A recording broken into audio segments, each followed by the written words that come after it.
Hey everyone, and welcome to one more episode around protecting wildlife. And my name is Tanja Andersen. I'm the host on this show. And today we have an amazing speaker. Her name is Dr. Rosemary Groom. Hey, my friend, and welcome. Thank you. So today we will talk about the topic around Africa, wild dogs and large carnivores conservation and why it is important and how we do it. So that is the topic in our interview. So who is Dr. Rosemary Groom? I will share a little bit about who she is. So she is a CEO and a founder of the Africa Wildlife Conservation Fund, and she is an expert on wild dogs and cheetah conservation. So tell us a little bit about who are you? So you get more like details around that. Yeah, sure. Thank you. Yes, as Tanja says, my name is Rosemary Groom. I'm a Zimbabwean. I grew up in Zimbabwe. I've lived back in Zimbabwe for the last 15 years or so, running the African Wildlife Conservation Fund, which is a small hands-on NGO charity focused on the southeastern corner, the very remote southeastern part of Zimbabwe. Where our focus is, as Tanja says, on large carnivore conservation, specifically the endangered African wild dog, which we use as a flagship or umbrella species for conservation of habitats and ecosystems and landscapes, and all the species there within. Amazing, amazing. So what is the biggest threat you are facing in your work? Well, there's plenty of them. And it depends on what level you're talking about. You know, as an organization, as AWCF or African Wildlife Conservation Fund, we, you know, in terms of sustainability and longevity, of course, it's funding and I suppose just funding, really. That's in terms of organizational long-term sustainability. In terms of the wild dogs themselves and the large carnivores, I want to say it's the usual, the big threats, you know, things like habitat loss, fragmentation, just simply loss of safe space to live in. Climate change, you know, is something we hear about a lot, but it is surprising the extent to which that is going to impact these endothermic predators. They're going to take a lot of strain as climates warm up. Then more specifically and more locally in our area, some of the biggest threats are things like wire snaring. That's where poachers will set wire snares in the bush to catch animals to eat for food. God. And the wild dogs usually are caught as bycatch. Wild dogs, cheetahs, lots of other large carnivores caught accidentally. But it's a big threat. They're highly vulnerable to it. And we have a lot of mortality occurring because of that. And then subsequent knock-on impacts on the pack level. So snaring and then conflict with people. Just a lot of it's based on misunderstanding, misperceptions of the species, and their vulnerability, particularly when they are denning, when they have their pups at den sites, they're very vulnerable, and persecution can be a significant cause of mortality. Mm-hmm. And how do you deal with that kind of threat in your work? So it's very difficult to deal with the big picture, you know, the climate change and the habitat loss and fragmentation. We make every effort to make sure that our results, the data that we collect and the information we gather and the results we find get to the decision makers. So I think that's very important. We're not just sitting there getting lots of data, writing scientific papers, you know, we're talking to the people that are going to be making the decisions about land use practices, particularly in areas of connectivity or key areas. You know, let's try and get our results and express the importance of these issues to those that can make the difference. We more directly again work with anti-poaching teams to help take the snares out of the field. Our scouts all obviously work very hard to remove the wires from the field before dogs or other animals get injured. We run what we call a fence guardian program, where we're trying to employ community members to maintain the fence line between the protected areas, or Savi Valley Conservancy in particular, and the communities, to both reduce poaching, but also to reduce human wildlife conflict, and thus persecution. We do run an extensive education and community engagement program. And I think that's a big part of tackling some of these long-term threats, is to make sure that the people that live with these species are tolerant, are understanding, are able to live with them, at limited cost to themselves. Beautiful. What specific tools have been the solutions to your success process? Well, it's a good question. There's definitely no silver bullet. There's no technology or magic wands or software that can solve these problems. I think the key to our success will be the people, really the people that we work with, and that includes our team as the African Wildlife Conservation Fund. We've got a fantastic, phenomenal group of local Zimbabweans really dedicated to what they do, be them education officers, community liaison officers, wild dog trackers, scouts, students, etc. Amazing people, passionate about making a difference. The communities we work with, often people think kind of communities are the enemies or the bad guys trying to kill the wildlife. Communities are great people. They've got a lot of amazing human resources, and if they're given the opportunity and they're taken, their immediate needs in terms of survival pretty much are met, then they're an incredible human resource that can be and should be engaged as genuine business partnerships in conservation partners. A lot of human resources with the communities. Our partners as well, absolutely key. Savi Valley Conservancy members and committees, Gonorozo Conservation Trust, Zimbabwe Parks and Wildlife Management Authority, Research Council of Zimbabwe, great people, really supportive, a lot of help, a lot of synergies. It makes your efforts fit into part of a big picture, so you can make a big picture difference. You're not on your own, and that's really important. Collaboration and getting yourself part of a big picture is vital, and government as well. The government support, absolutely vital, like I said, to get those decisions to people, or those results to people that can make decisions. So I think that's the answer. There's no technology or software that's going to help, but the people will make a difference. I love that. It is our people. This is the people. I love that. When we talk about the threat we are facing on global warming and in the wildlife and in conservation, many people have lost the hope on what is possible, lost the hope on why does this matter for me to make a change in my lifestyle, because everyone doesn't care or everyone is throwing garbage. So a lot of people have lost hope on hearing all these big threats and like, oh my God, that is a big piece of cake to eat on one point. So what is the powerful, what is the hope in this work you're doing? Does that get sense? Yeah.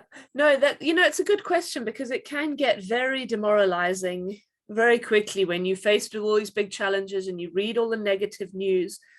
I think what I'd say to people is there is a lot of positive news out there too, and for whatever reason, best known only to themselves, the media do not put it out there. So whenever you read a really negative story, there will be a counterpart that is positive. There will be a success story somewhere, some organization making a real difference. And whilst we would love to be able to change the world, it's too big, but we can make a difference in our corner of the world. We do make a difference, without a doubt. We save lives, certainly of wildlife, and we definitely change significantly for the better the lives of many people, including rural school children, very disadvantaged, who get scholarships and through our programs develop their literacy skills, pass their exams, and just get much further in life than they would have done. And there are hundreds of organizations like us out there making a difference. Why should you care? It's a privilege. In many ways, conservation is a privilege, and being able to care about the environment and nature means that you are already secure in your livelihood. To ask the communities who are facing daily struggles just to survive to care about conservation is a big challenge, and there are other people across the world who just don't think about it either, and that's okay. But what I would say is things like climate change are not just going to affect some far-flung corner of Africa. They're going to affect you and your children, particularly, and your grandchildren. And that's why you should care. In terms of conservation and why these species, I mean, I can say every single species is important. Who do we think we are as humans to have the right through our behavior to behave in such a way that we cause the extinction or the depletion of any species at all?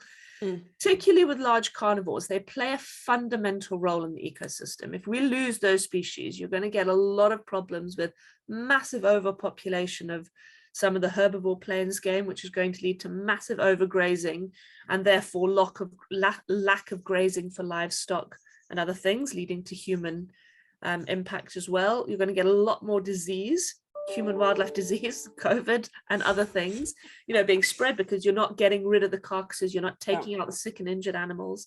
There are numerous benefits that carnivores play to us in our lives, even if we're sitting in the UK or Europe or somewhere else and it's not a direct link. It is there, and it's really important. It is very interesting. Before I was choosing to turn out as a volunteer, I was judging people outside, like, why is people that's working in the field down like in Africa not making a difference?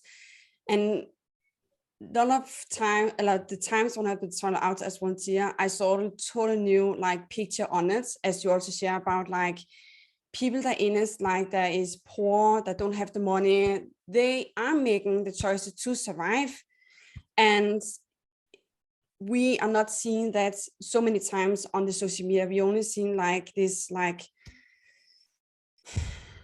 picture we want to see, not like on what will like hurt our like what you call it, like make an impact in our what is the word on English, like not confident, but in our like empathy, like if that can meaning, like our conscience and our exactly exactly. So in the vegan world, as I'm a part of, like there is a lot of judgment on why can a person say they're fighting for wild animals, eat the wild animals. Like, how can a person say they are vegan when they are making bad choices? And I get a totally new experience when I was down in Guatemala and see with my eyes, a person can fight for the environment, a person can fight for conservation with what they have. And that has come down to like what you have like in like money, where you're coming from. And like poor people don't have what we have, like European, to have a lot of, we can make a lot of change in our life, what we choose to like be eating, if that makes sense. Yeah, absolutely. Like I said, it's often a luxury to kind of do conservation in the way that the purists might expect it to be done. But in terms of veganism and eating meat, personally, I would much rather eat an impala that's been running around the bush as part of a natural ecosystem, as part of the prey base for large carnivores, and that's been cleanly shot in the head by a hunter, than some poor chicken that's been battery farmed, or cattle or sheep or goats that have been that lots and lots of wild habitat has been cleared for, so that they can farm domestic species, send them to an abattoir to put in our supermarkets. And it can be done sustainably. The human population at this stage, obviously with it increasing, is such a big threat. It's one of those ones that is hard to deal with. It's always the elephant in the room, nobody talks about it. Yeah, exactly. But it's it's a big deal. But at the moment, the protein needs of many communities can and should be met by the natural resources. At the end of the day, they're their natural resources, and one of the most successful conservation models is in fact giving communities the ownership of their wildlife, and then they realize they cannot overexploit it. And it's not black and white, and it's challenging, etc. But it is important. But I think the problem is, because it's always made illegal, then people will go and do things like set snares. Now, snares are completely indiscriminate. They catch every species when the target species are maybe 2 or 3 different, impala, wildebeest, zebra, whatever. And 85% of what is caught in snares, at least in our study area in Sami Valley, is never harvested. It's either just wasted because they catch so much they can't carry it, or the vultures or the scavengers get there before them. So it's a very, very wasteful and indiscriminate killing method. And that is not sustainable. What is a snare, to be clear on that? So a snare, it's a wire noose, effectively, that's set, attached to a tree or something, is set around a trail, and the animal will get caught usually around their neck. And of course they don't have hands just to undo it. So they get caught, they pull tighter and tighter, often suffocate. Sometimes it's around the waist, the leg, an elephant trunk. You get quite a number of elephants, their trunks cut off from snare wires. So very painful, damaging, and like I say, indiscriminate way of killing. And it's something that the carnivores are particularly susceptible to, particularly because they often set snare lines, so a whole bunch of snares in one area. Oh my God. One animal will get caught, the smell of a dying animal will attract the carnivores, and they will then get caught as well. So it's a real scourge, it's a big problem. But again, can you blame people? They're trying to feed their family. So it's very difficult. And one of the ways we try and tackle these things is through working with the communities to try and help them develop alternative livelihoods, get a good education so that they can get a job, so they can earn some money, so they can buy some food, to make people less dependent on the natural resources, to give them an alternative to setting wire snares, because just asking people not to will never work. I would snare if I needed to feed my child, my 3-year-old. If he was starving, of course I would do that. So it's very challenging, especially in a country like Zimbabwe, where the economy is in free fall. There's no government backup, there's no government support. These rural communities are largely forgotten. The schools are very, very under-resourced and understaffed. There is no employment, so I did not know. As conservation organizations, can only do so much. And it's hard. It's one of the other big challenges, is you never feel like you're doing enough, but then you've got to look at what you are doing, and it's making a difference. Yeah, I really believe this is the small steps, the small actions, small different we are making that's making the big one. Sure. Because to get a big one, we need to make all the small ones to really make a world impact.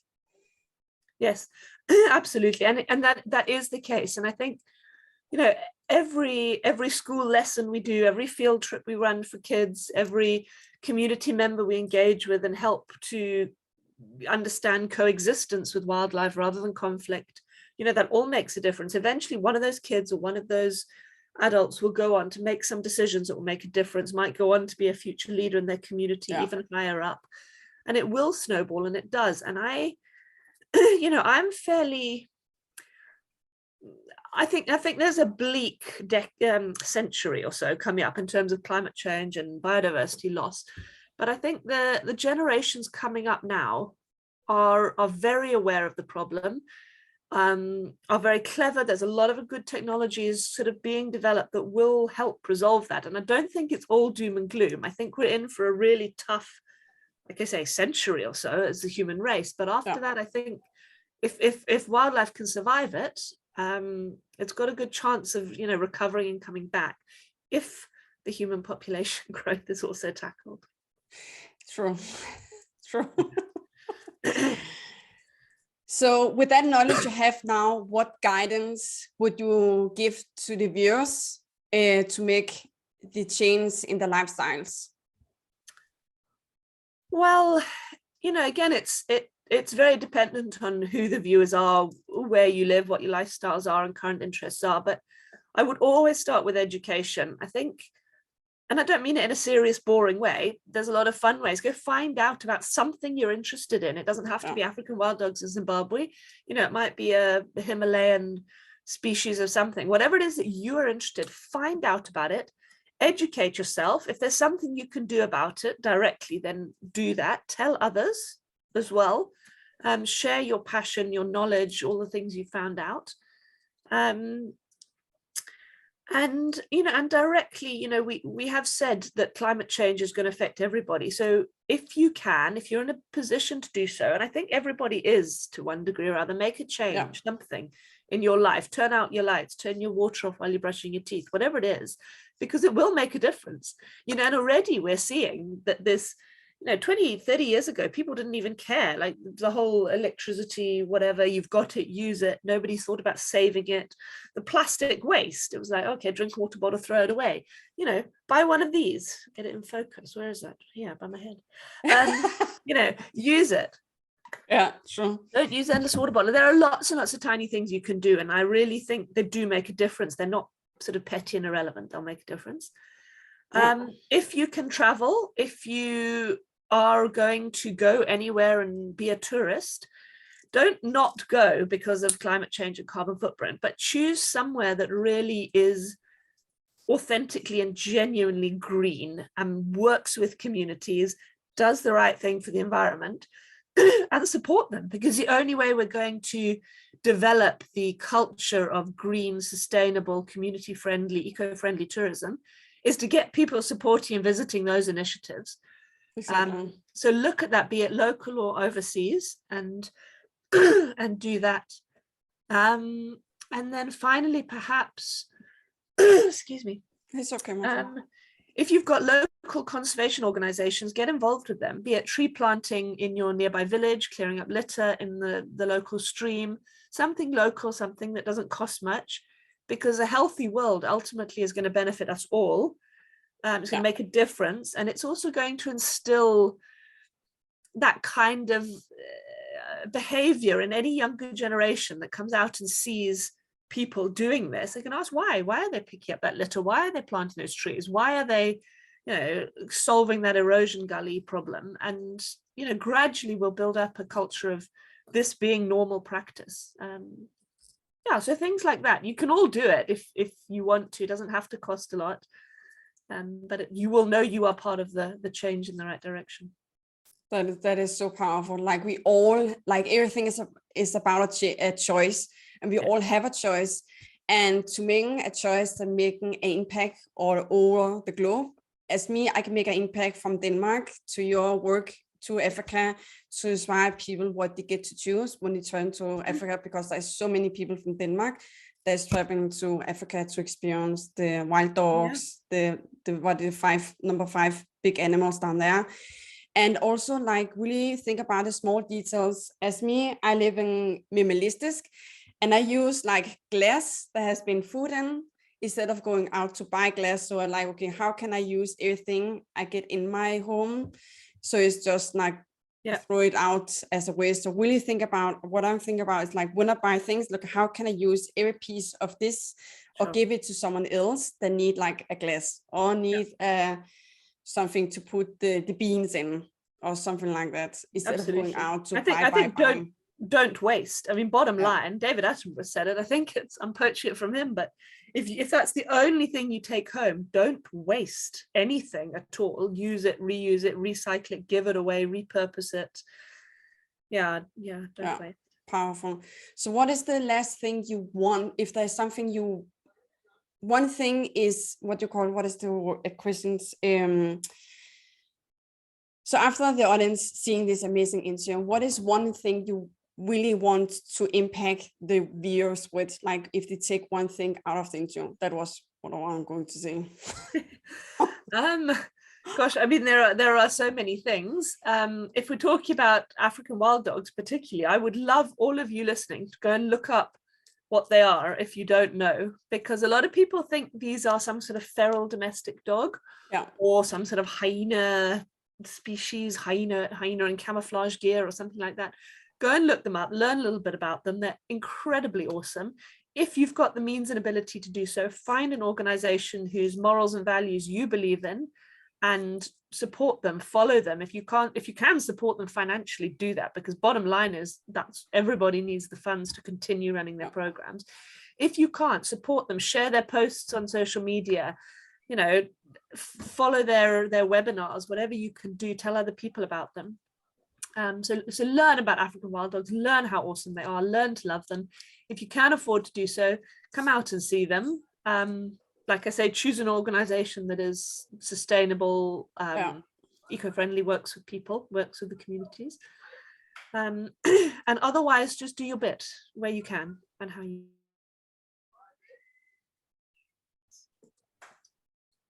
Well, the internet was just cut off there. Can you hear me, my friend? Okay, perfect.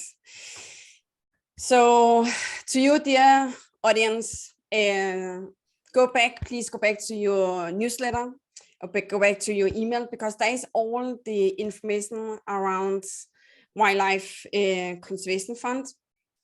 And there's also links and some information and action steps you could do in your life, as Dr. Rosemary have given us, to when you could be inspired by it. So one thing I really push you to do right now after this interview is look up, as she said, around wild dogs and educate yourself and share a link on your social media and really look up about like how can you take a step in that direction to get more involved in that work to protect the wild dogs in Africa. So thank you so much for being here, to you that is seeing this amazing interview, and to you, my friends, Dr. Rosemary Groom.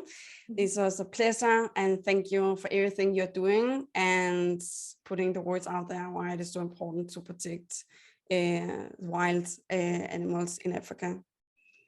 Thank you. Thanks. You're most welcome. So take good care and see you soon again, everyone. Bye. Bye.